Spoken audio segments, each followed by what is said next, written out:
आई वडील आले आहेत, चला म्हटलं त्यांना फिरण्यासाठी हैदराबादमध्ये कुठेतरी नेऊयात. आम्ही निघालो नेहरू झुलॉजी पार्क बघण्यासाठी. तिकीट काउंटरला तिकीट काढलं, आत प्रवेश केला, बघतो तर काय एक सुद्धा ॲनिमल दिसत नव्हता. ते रेड कलरचे घर होते त्यामध्ये जाऊन बसले होते की काय म्हणून दिसत नसतील.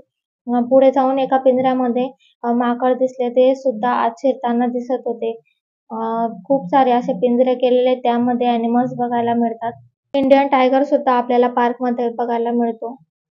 टॉय ट्रेन सुद्धा पार्कमध्ये आहे. टॉय ट्रेनमध्ये बसून तुम्ही पूर्ण पार्क फिरू शकतात. व्हाईट कलरचा बेंगॉल टायगर सुद्धा पार्कमध्ये आहे. खूप ओल्ड आहे तो आणि त्याला भूक लागली होती की काय म्हणून तो इकडे तिकडे ओरडत फिरत होता. नेहरू झुलॉजी पार्कमध्ये इतर पक्षी सुद्धा बघायला मिळतात.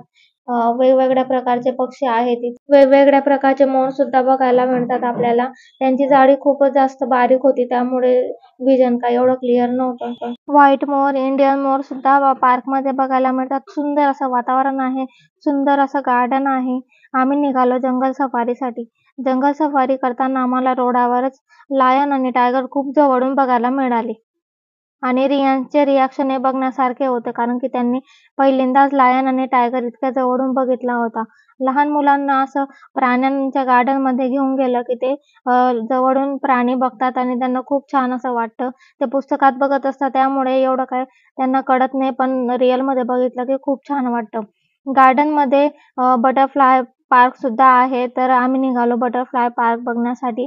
वरती चालून चालून थकलो, पण आम्हाला एक सुद्धा बटरफ्लाय बघायला मिळाली नाही. त्या नकली बटरफ्लाय जवळ फोटो काढून आम्ही समाधान मानले.